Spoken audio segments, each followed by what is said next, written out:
Hello everyone, I am Dr. Yash Patel. Heartily welcomes you in my Life of Vet YouTube channel.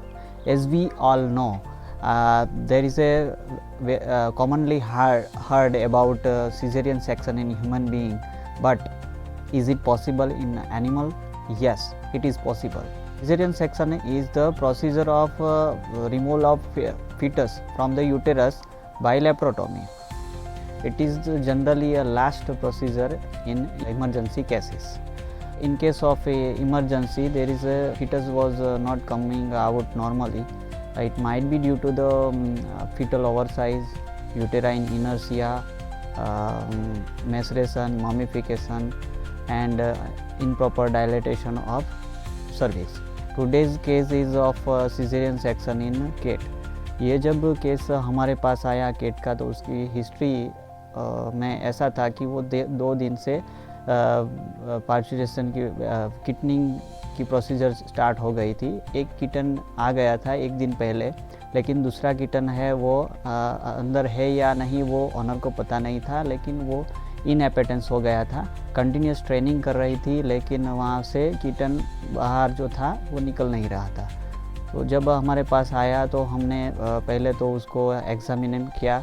वो बहुत ही debilitated condition में आ गया था और वो खाना भी बंद हो गया था और डिहाइड्रेटेड कंडीशन में था। डिस्चार्ज वहाँ से वजाइना में से हो रहा था और स्ट्रेनिंग भी हो रही थी। जब हमने पाल्पेशन किया एब्डोमेन पर तो वहाँ पे फीटस है ऐसा हमें मालूम पड़ा ना। जब ये छोटे एनिमल्स रहते हैं तो उसको पर वजाइनल एग्जामिनेशन करना बहुत ही डिफ़िकल्ट रहता है, पेनफुल रहता है एनिमल्स के लिए।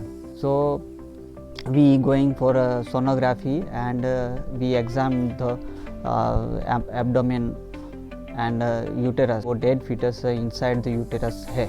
तो अब हम इमरजेंसी में उसको जो है सी सेक्शन से फीटस रिमूव करने का डिसीज़न लिया और तुरंत ही हमने उसको प्री एनेस्थेटिक दे के एनेस्थीसिया, जनरल एनेस्थीसिया पे लेके सी सेक्शन करने के लिए प्रिपेयर किया। पहले तो ये ऑपरेशन करने के लिए वहाँ पे एंटीसेप्टिक प्रिपरेशन एज़ यूजुअल हम जितने भी ऑपरेशन आपको डिस्कस किए उसमें जो antiseptic preparation of site before operation किया जाता है। एसेप्टिकली वहाँ पे एब्डोमेन पे इंसिजन लगा। अम्बिलिकस का जो ओरिजिन रहता है, जो जहाँ पे जो स्पॉट रहता है उससे बिलो हम इंसिजन लगाते हैं।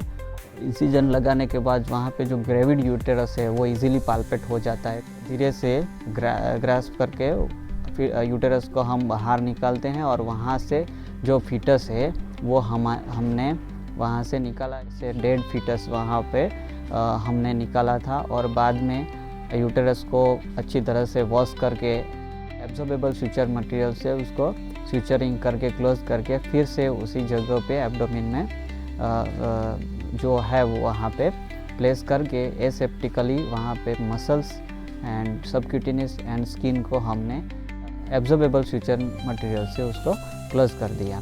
स्मॉल एनिमल में ज़्यादातर हम नॉन एब्जॉर्बेबल स्यूचर मटेरियल का कम यूज़ करते हैं। एब्जॉर्बेबल मटेरियल से वो इजीली रिकवर हो जाता है अगर वो जो कैट है वो ज़्यादा फुरियस ना हो। 3 से 4 दिन के लिए उसको आईवी फ्लूइड लगाने के लिए आईवी फ्लूइड के साथ एंटीबायोटिक एंड एनएसएआईडी कंटिन्यू रखने को हमने सजेशन दिया एंड डेली एंटीसेप्टिक ड्रेसिंग करने के लिए ऑनर को सजेशन दिया।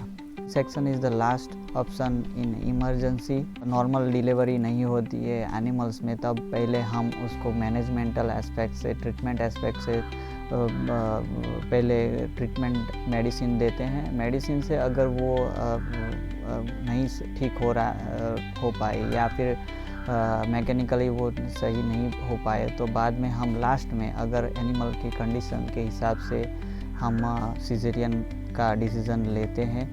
कई सारे केस में डिस्टोकिया अगर होता है तो वो मैनुअल करेक्शन से उसको हम निकाल सकते हैं। कई सारे मेडिसिन ऐसे आते हैं कि उसमें इनप्रॉपर डायलेटेशन ऑफ सर्विक्स रहती है, तो उसमें भी हम मेडिसिन से ट्रीटमेंट कर सकते हैं। लेकिन एनिमल की कंडीशन अगर बहुत ख़राब हो तो तब हम ये सिजेरियन का ऑप्शन लास्ट में इमरजेंसी केसेस में निकालते हैं, डिसीज़न लेते हैं। तो सिजेरियन सेक्शन के बाद उसकी सही तरह से केयर करने से वो 10 से 12 दिन में एनिमल ठीक हो जाता है। जब उसको सही टाइम पे किया जाए और सही कंडीशन में किया जाए तभी उसका सक्सेसफुल रेट ज़्यादा है। तो ये हमें बहुत ही ध्यान रखना पड़ता है और तुरंत डिसीज़न लेने से लाइफ सेव हो सकती है, फिटस की और मदर की, दोनों की। Thank you so much respected senior officers, senior doctors, fellow doctors and my dear friends who are continuously supporting, appreciating our YouTube channel and continue your blessings with like and shares। ऐसे ही अलग अलग type के video देखने के लिए हमारी channel को like कीजिए, शेयर कीजिए एंड सब्सक्राइब कीजिए। फिर से मिलेंगे एक नए वीडियो के साथ। Thank you.